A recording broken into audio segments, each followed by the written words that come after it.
Bonjour à tous, cette fois j'avais envie de vous montrer un extrait, de vous faire écouter un extrait de Olivier Clerc qui parle de son livre Lettre à ma prochaine incarnation, avec un extrait que je trouve vraiment très très intéressant. Toujours par rapport à un angle de vue par lequel on peut regarder la vie et qui peut être inspirant ou pas. Mais en tout cas j'avais super envie de vous le partager, donc c'est parti. Bonne écoute à vous. N'hésitez pas à commenter par la suite. Et je vous mets bien sûr dans le descriptif l'interview en entier, le lien de l'interview. Bonne écoute. Alors, qu'est-ce qui en toi pourrait ressurgir de ça? Est-ce l'opportuniste, le réaliste, où se place Olivier Clerc vis-à-vis de cette société? Est-ce qu'il y a des raisons d'être pessimiste, optimiste? Où te places-tu en tant qu'homme, homme de médias en plus de surcroît, observant le monde aujourd'hui, et comment peut-être ces fruits peuvent être pris au regard ou à l'aune de ce qui se passe aujourd'hui? Alors moi j'ai développé une habitude il y a très très longtemps, c'est que je dirais presque que je m'interdis d'avoir une vision unique, une interprétation unique de quoi que ce soit dans ma vie. J'ai dû être sophiste dans une vie passée, avec toujours le besoin, la nécessité de voir les choses sous minimum deux angles différents.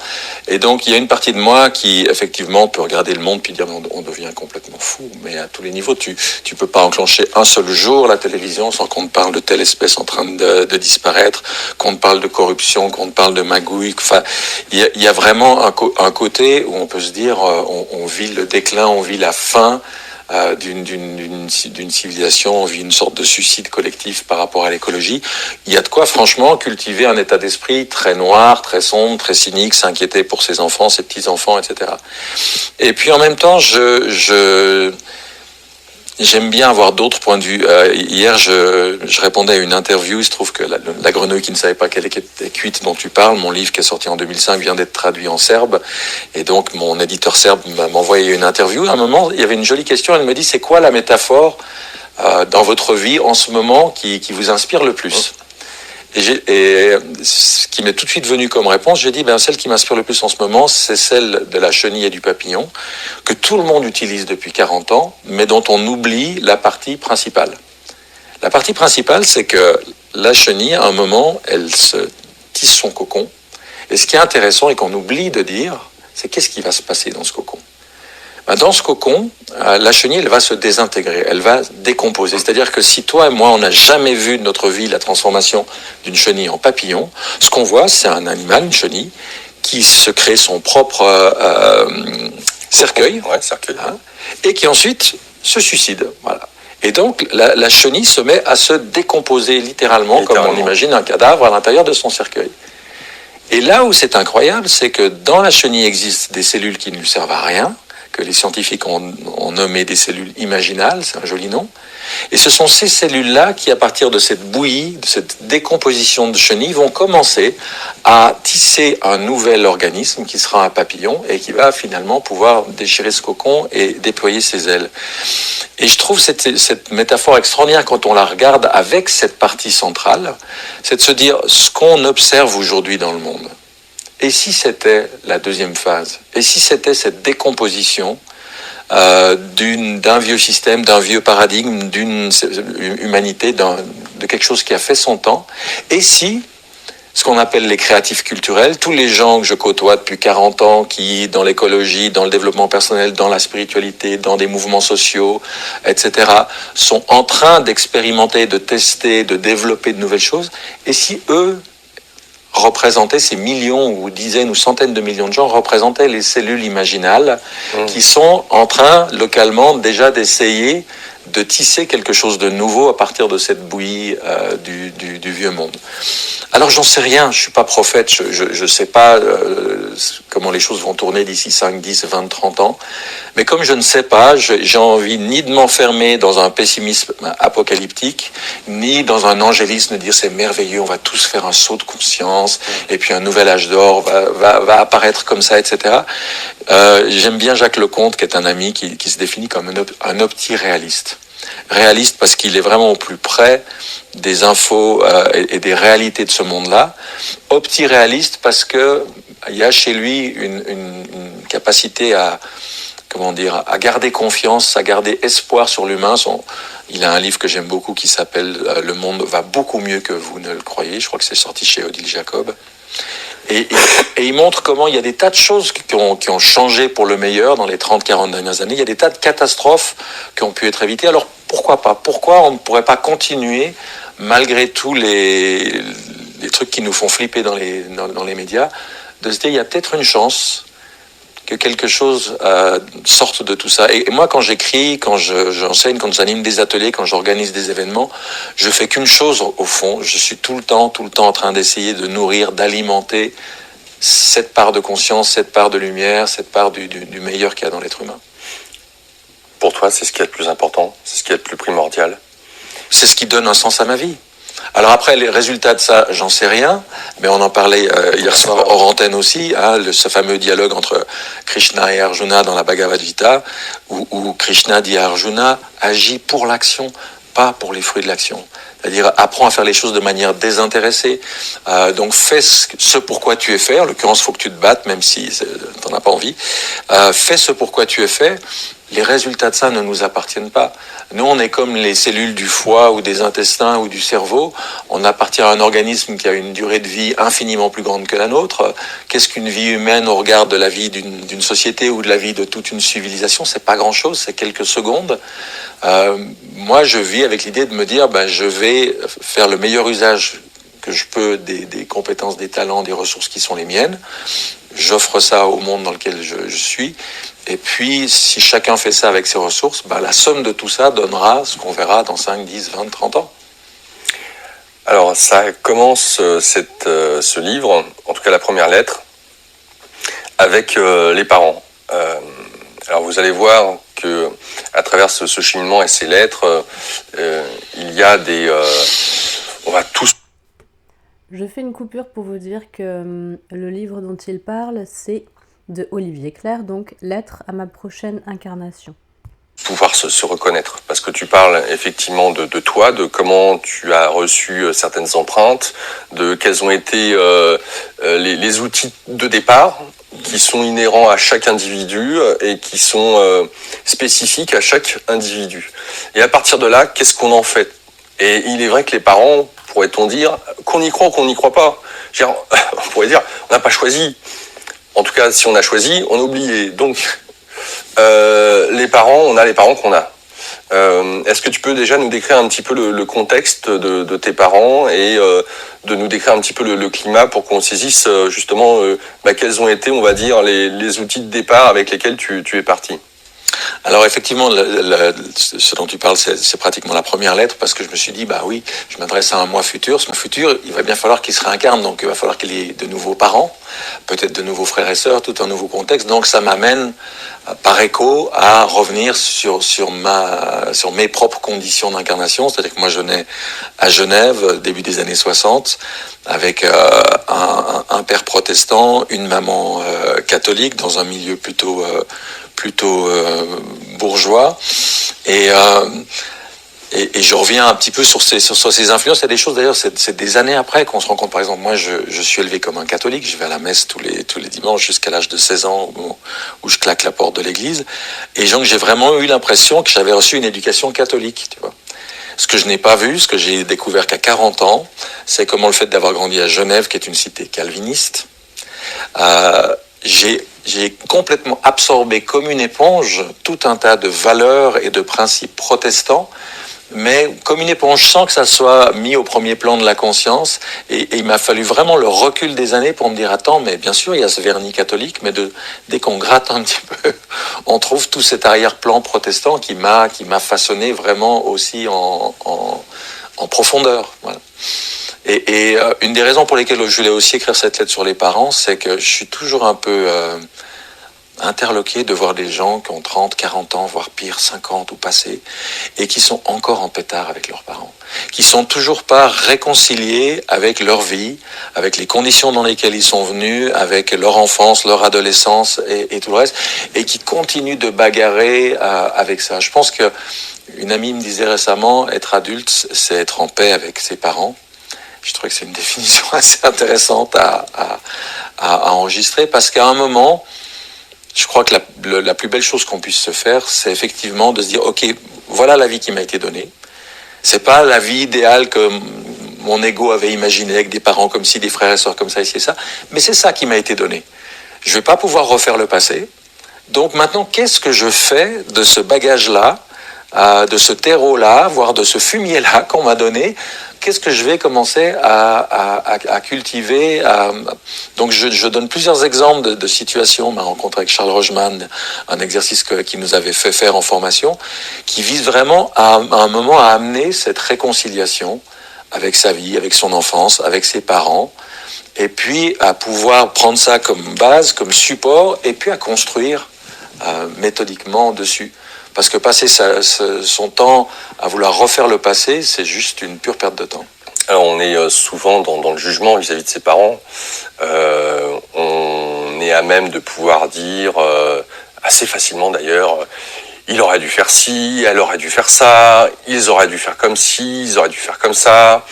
Bref, avec cette idée de juger ses parents, s'il s'agit de se réconcilier, d'être en paix avec eux à l'âge de 40 ans, à travers ce jugement, c'est extrêmement difficile. Et pour ceux et celles qui nous écoutent et qui sont dans ce rapport à leurs parents, qu'on pourrait dire conflictuel, ils ont certainement des bonnes raisons, pense-t-il, de dire « Oh non mais, avec ce qu'il m'a fait, ou est-ce qu'ils m'ont fait, ça se fait pas... Enfin bref, et puis après, chaque cas est divers et varié, et puis il y a des cas qui sont extrêmement difficiles dans le vécu. Et en même temps, je regarde pour toi, tu n'as jamais entendu « je t'aime » et tu n'as jamais dit « je t'aime » avant tes 17-18 ans. Mmh. Donc, et ça s'est fait la première fois donc avec ce qui allait devenir une femme. Ce qui allait devenir dans le sens, je sais pas si c'était ta première femme. Oui, c'est ma première femme, ouais. Donc, quand tu dis ça dans le livre, je dis, il a jamais entendu « je t'aime » de la part de ses parents. Waouh, c'est chaud. Enfin, je veux dire, quand on voit l'importance de l'amour des parents envers leurs enfants, comment ça peut les nourrir, les construire, ne pas ressentir, ou en tout cas ne pas l'entendre. Je sais pas si le non-verbal était accompagné du non-geste, mais ça peut être lourd de conséquences sur une stabilité émotionnelle pour l'enfant. Et d'ailleurs, tu le dis dans le livre, tu étais au niveau émotionnel, par rapport au social, tu étais une plaie béante. En tout cas, c'est un handicapé relationnel. Oui, comme tu le dis. Bon, quand il y a cette base-là pour, j'allais dire, penser la plaie en question, c'est waouh. Donc, si je mets ça en perspective, c'est pour ceux et celles qui nous écoutent et qui pourraient trouver toutes les justifications possibles à dire oui, mais mes parents, ils ont été loin dans le... Qu'importe, bref. Donc voilà, c'est aussi pour mentionner de là d'où tu es parti. Et il y a bon d'adultes aujourd'hui qui ont eu peut-être les conditions que l'on décrit te concernant, ne se sont pas, entre guillemets, relevés, n'ont pas pensé les plaies. Donc, comment fait-on si on est dans ce fameux jugement et avec des arguments qui certainement sont justifiables? C'est là où pour moi ce qui est quand même important, c'est de savoir quelle vision du monde on a. Parce que finalement, c'est ça qui va déterminer le regard qu'on va porter sur les choses. Soit je me dis, je suis là sur cette planète, de toute façon, il n'existe rien d'autre que la matière, l'esprit, ça n'existe pas, la conscience, ça n'existe pas, on vit qu'une fois qu'on est mort, c'est fini, donc autant en profiter un max. Et puis si j'ai pas eu de chance, c'est pas normal, j'aurais dû avoir ci, Ou alors, on adopte au fil de son parcours de vie, au fil de ses réflexions, au fil de son expérimentation, on finit par adopter un point de vue spirituel et de se dire, si on vient sur cette planète, et si on vient dans cette famille-là, et à cette époque-là, c'est qu'il y a une raison à ça, il y a un sens à ça, et que même peut-être certaines des difficultés, des traumatismes, des épreuves qu'on a connues dans l'enfance avaient une utilité, avaient une raison d'être. Et à partir de ce moment-là, c'est de se dire, ok, qu'est-ce que je fais de ça? Quel sens je lui donne? Je dis souvent qu'il faut remplacer la question pourquoi en un seul mot. Pourquoi je suis né là? Pourquoi il m'est arrivé ci et ça? Puis alors là, on peut se perdre des années là-dedans. Par pourquoi? En vue de quoi? Et ça, le en vue de quoi, c'est mon choix. C'est-à-dire, qu'est-ce que je fais? J'ai vécu ça, j'ai eu telle carence, j'ai eu telle difficulté, qu'est-ce que j'en fais? Et là, tu te rends compte que... moi, j'aime bien l'image du jardinier qui, des fois, sur un arbre, va pincer le bout d'une branche. Et c'est sur cette branche qui a été pincée, donc qui a été meurtrie, en quelque sorte, qu'ensuite va apparaître le plus gros fruit. Bien, dans son infinie sagesse, je pense que la vie, des fois, met des pincements comme ça sur certaines zones dans notre existence, met dans l'enfance et l'adolescence des moments difficiles. Et on se rend compte que ce sont sur ces points-là que derrière, on va développer nos plus grandes forces. Je vais te raconter un truc. Un jour, Charles Rogeman, à la formation en thérapie sociale, nous fait faire un exercice assez original, mais que j'ai trouvé aussi extraordinairement révélateur. On était une quinzaine de personnes en formation. Il nous dit, OK, vous avez 1 heure devant vous, et je vous demande d'imaginer ce que chacun d'entre vous était quand il était enfant. Voilà. Donc, comment était le petit Marc, la petite Thérèse, la petite Sophie, etc. Et donc, chacun... ça faisait déjà 1 an qu'on était en formation les uns avec les autres, donc on se connaît un petit peu, donc on fait ça, et puis au bout d'1 heure, on fait un temps de retour en groupe. Et ce qui est très drôle, c'est qu'on s'est à peu près tous complètement plantés. Pourquoi? Parce qu'on est parti de l'adulte qu'on voyait, et qu'on en a fait une version bonsaï. Donc quand on voit le type brillant aujourd'hui, on se dit, ah ouais, lui c'était le premier de classe, comme ci, comme ça. Et puis on a le gars qui est super comique et drôle dans le groupe, on dit, ah ouais, ça j'imagine tout à fait quand il était gamin, c'était le guéluron, c'était le comique de service et tout. Et en réalité, ce qu'on a découvert, c'est que dans pratiquement tous les cas, l'adulte qu'ils étaient aujourd'hui s'était construit presque par compensation de manques totaux dans l'enfance. C'était absolument pas ça. Le comique, il n'était pas comique du tout. Et puis le type brillant aujourd'hui, c'était un cancre à l'école, etc. Et ça, moi, ça a été une prise de conscience de me dire, mais oui, on se rend pas compte comment, en fait, un certain nombre de difficultés sont là pour nous permettre de développer des compétences, de la même manière que le gars qui veut se faire des muscles, il va soulever des poids de plus en plus... voilà. Il faut une résistance pour développer une force derrière. Et donc, voilà, c'est là où le sens qu'on donne à sa vie, le sens qu'on donne à la vie, va nous faire lire les mêmes événements, les mêmes épreuves, soit comme une calamité, quelque chose qui n'aurait pas dû arriver, soit comme, c'est arrivé de toute façon, ça ne va pas changer, donc je vais grandir, je vais avancer, de la même manière que tu vois des grands prématurés, nés à 6, 7, 8 mois, devenir ensuite des forces de la nature physique, comme si le fait d'être venu trop tôt, en étant encore chétif, etc., avait été puisé à l'intérieur quelque chose de... Souvent constaté ça. Puisque tu parles de Charles Roseman, il vous a donné un exercice que tu proposes justement aux lecteurs dans le livre concernant les parents, avec cette fameuse question finalement, en quoi nos parents ont été les meilleurs, quand bien même on peut leur faire tous les reproches. Alors je te pose la question, en quoi c'est intéressant d'essayer de voir en quoi nos parents ont été les meilleurs, et ce qui est intéressant, c'est les meilleurs met en avant vraiment la crème. On parle pas de choses relativement, ouais bon il était sympa, non, c'est en quoi ils ont été les meilleurs. Attention, en quoi cet exercice peut être intéressant? Parce que justement, il permet de se réconcilier avec sa vie, de se dire, si je suis l'homme ou la femme que je suis aujourd'hui, si je me suis intéressé si j'ai écrit les livres que j'ai écrits, si j'ai suivi les formations que j'ai suivies, c'est parce que j'ai eu l'enfance et j'ai eu les conditions de vie que j'ai eues. Alors bien sûr que sur le moment ça a peut-être été dur et j'ai souffert de ci et de ça et de ça, mais ces souffrances-là m'ont amené à une soif, un besoin de comprendre, m'ont poussé à entreprendre une quête, à chercher des solutions, tout ce que je n'aurais jamais fait si tout avait été lisse et parfait et mignon et gentil. Moi, j'adore lire des biographies. J'en lis depuis que j'ai 17 ans, régulièrement. Et ce qui est fascinant quand tu lis une biographie, que ce soit celle de Winston Churchill, celle de Carl Jung, ou en ce moment je lis celle de Léonard de Vinci, c'est de voir que la vie de quelqu'un, c'est jamais un long fleuve tranquille. C'est pas le canal du Midi. Il y a des chutes, il y a des passages sous des montagnes, il y a des remous, il y a des zones complètement plates, etc. Et de comprendre ça permet à un moment de pouvoir prendre tout ce parcours de vie et puis de se dire, moi aujourd'hui je suis content de l'âge que j'ai, je suis content de la vie que j'ai, je suis content de la carrière que je mène, et j'oublie pas que ce chemin-là, eh bien, c'est le prolongement naturel de ces premières années qui alors, matériellement parlant, étaient nickel. J'ai jamais manqué de rien, matériellement parlant, si tu veux. Mais il y a eu des carences sur le plan affectif, sur le plan du toucher, sur le plan de plein de choses qui m'ont amené de devoir, très jeune, à partir de 17 ans, chercher comme un fou des compensations. Et puis ne serait-ce que sur un plan santé où j'avais des soucis nombreux, à chercher comment je sors de ces galères de santé, quoi. Tout ce que j'avais somatisé. On va y revenir justement par rapport au corps par la suite.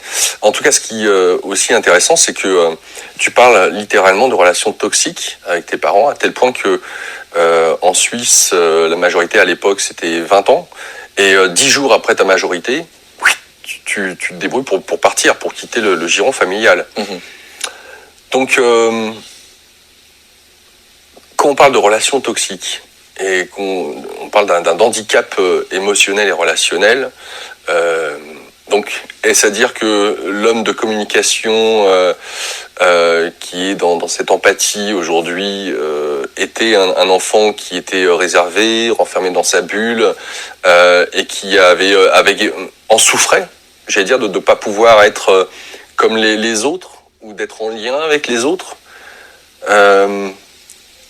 Aujourd'hui, tes parents, ils sont encore de ce monde ? Oui. Alors, de relations toxiques, on est passé à quoi ? Alors, tu vois, ce qui est intéressant, c'est que il y a beaucoup de questions dans ce que tu viens de me dire là. Comme d'hab, c'est Louis moi. D'abord, quand je quitte le domicile parental, je me vois encore me dire, ok, je m'en vais parce que là, vraiment, il faut que je m'en aille, mais je ne vais pas rester là-dessus. Ce truc-là, cette problématique-là, on va la régler. Ça prendra le temps que ça prendra, mais je sème au moment où je pars l'intention de dire on va dénouer ce truc-là. Et j'y ai œuvré, mes parents, enfin ma mère en particulier, parce que c'est surtout avec elle que les choses étaient particulièrement compliquées. Aussi, elle a fait un chemin absolument incroyable, et ce qui fait qu'on a au fil des ans retisser une relation vraiment de qualité, tu vois. Mais après, si je rembobine avant, ce qu'il faut voir, c'est qu'effectivement, comme moi, il y a ce contexte familial où je suis en carence affective, comme en plus, j'ai des facilités intellectuelles, on m'a fait sauter une année. Donc, étant déjà de la fin de l'année, je me retrouve avec des jeunes qui ont en moyenne 1 an et demi, voire 2 ans de plus que moi.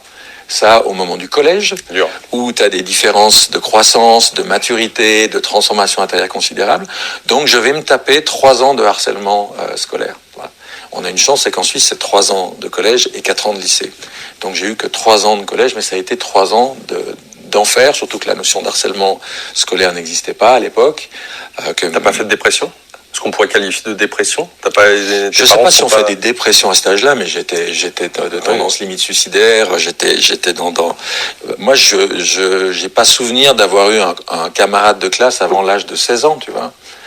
Ça fait long. Ah oui. Tu vois. Donc, ce qui m'a sauvé, c'est la musique. Heureusement, j'avais cette passion-là, et donc c'est dans la musique que je m'exprimais, que je vivais tout ce que je vivais pas ailleurs. Mais donc, c'est sur cette base de harcèlement scolaire, d'incompréhension familiale, que derrière, à un moment, je vais me dire, attends, mais moi, il y a des trucs qu'on m'a pas donné dans cette éducation. On m'a appris le superflu et pas le nécessaire. On m'a appris l'histoire de France, la longueur du Nil, le PNB du Nicaragua et je ne sais quoi, les dérivés, les intégrales, des trucs que j'utiliserai jamais de ma vie. On m'a pas appris à manger, à respirer. On m'a pas appris à construire des relations saines. On m'a pas appris à gérer les conflits. On ne m'a pas appris à connaître mes émotions. On ne m'a rien appris sur la santé, sur l'alimentation.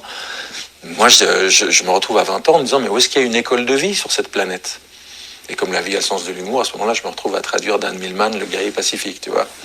Alors, c'est vrai que tu as été auteur très tôt, ton premier livre, donc tu avais 21 ans, je crois. Ouais. Et la traduction est venue concomitamment, en premier. Hein, mais... Ouais. Donc, alors ce que je trouve intéressant, c'est que dès le moment où tu pars de chez toi, il y a... Alors, je ne sais pas si c'est à ce moment-là, d'ailleurs, notamment parce que tu as grandi dans ce côté protestant, catholique, et tu le mentionnes, et Dieu dans tout ça, parce que forcément, on t'a vendu à travers les conditionnements religieux tout ce qui colle à travers l'Église, et en même temps, derrière, tu te dis, je vais essayer de balayer tout ça. Finalement, il y a la séparation d'avec tes parents à ta maturité, c'est fait en même temps dans l'esprit avec une coupure nette parce que tu es devenu athée. Alors ça, c'était plutôt. Moi, la coupure par rapport à l'Église catholique, elle est intervenue, j'avais 16 ans. À un moment, je me dis, c'est pas possible, je peux pas me contenter d'une religion qui, à chaque grande question que je pose, me dit les desseins de Dieu sont insondables. Ça ne va pas. Moi, j'ai besoin de pouvoir aussi utiliser ma tête, penser, réfléchir, etc. Donc ça, c'est intervenu 3-4 ans avant que je quitte le domicile parental. Et puis, la découverte de Nietzsche, entre autres, puis d'après de nombreux autres auteurs qui m'ont amené, effectivement, pendant un temps, à faire une coupure radicale avec tout ce qui était religieux, spirituel, de près ou de loin. De là, cette ouverture, parce que passer de athée à là où tu en es aujourd'hui, on peut dire effectivement qu'il y a un fossé, sans compter que quand on a cette posture de rebelle, en prenant l'athéisme quand on est adolescent, on peut s'enfermer dedans. Il y a bon nombre de personnes aussi qui, adolescents, prennent des mesures par réaction, par conflit, et gardent ces postures-là toute leur vie. L'adolescence est importante dans ce cadre-là. Et pourtant, tu nous parles de Nietzsche, et il y a cette ouverture qui reste présente. Il n'y a pas cet enfermement. Quand tu nous dis dans le livre que tu vas t'ouvrir à ces autres cultures, finalement, 6 mois, à travers la lecture des philosophes que tu as fait, tu te rends compte à quel point tu as été conditionné, que le contexte familial, du pays et autres, t'as mis plein d'empreintes, et que ces empreintes t'ont fait te sentir prostré, enfermé. Il y a ce désir chez toi de rester ouvert vis-à-vis notamment des autres cultures. Tu vas t'intéresser à l'hindouisme, au bouddhisme. Finalement, comment ils sont les gens qui vivent? Si j'étais né en Inde, si j'étais né ailleurs. Voilà, c'est ça la question que je me pose, c'est de me dire, ok, moi je suis né à Genève, dans telle famille, dans tel contexte, j'ai subi telles influences, mais si j'étais né esquimau, si j'étais né en Inde, si j'étais né en Afrique, j'aurais cru en quoi? En fait, la question qu'il y a derrière, c'est déjà la question du libre arbitre, c'est de dire, mais en fait, qu'est-ce qui m'appartient vraiment? Est-ce que je pense comme ça parce que je suis né dans cette famille-là, dans ce pays-là, dans cette religion-là? Mais si j'étais né ailleurs, est-ce que je penserais complètement... C'est quoi qui m'appartient en propre? C'est la question de l'individuation que pose Jung. À partir de quel moment je peux dire que mes idées sont les miennes, ma façon de manger est la mienne, ma façon de me soigner est la mienne? À partir de quand je deviens un individu qui a fait le choix? Mais pour faire un choix, faut expérimenter. Donc il faut aller voir ce que d'autres religions proposent. Il faut essayer d'autres façons de s'alimenter. Il faut essayer d'autres façons de se soigner. Et puis petit à petit voir comme ce qui se passe en soi. Et à un moment pouvoir commencer à poser des choix. Mais je pense que c'est tout à fait normal. Miguel Ruiz en parle très bien quand il parle de domestication. Que quand on est dans une famille, on va subir les conditionnements et les influences. Et au départ, les parents sont tous là pour offrir le meilleur de ce qu'ils ont reçu. Sauf que plus tu grandis, plus à un moment tu vas remettre en question ça en disant, est-ce que vraiment de manger de cette façon-là, ça me convient? Est-ce que vraiment d'aller à la mosquée ou à la synagogue ou à l'église, ça me convient? Et puis, partant de ce capital que tu as reçu, un jour tu dis, ça je garde, ça écoutez, non merci, c'est gentil, je ferai sans. En tout cas, moi, c'est ce chemin que j'avais envie de faire. C'était vraiment de découvrir derrière ces conditionnements, derrière ces habitudes, qu'est-ce qui m'appartenait vraiment en propre.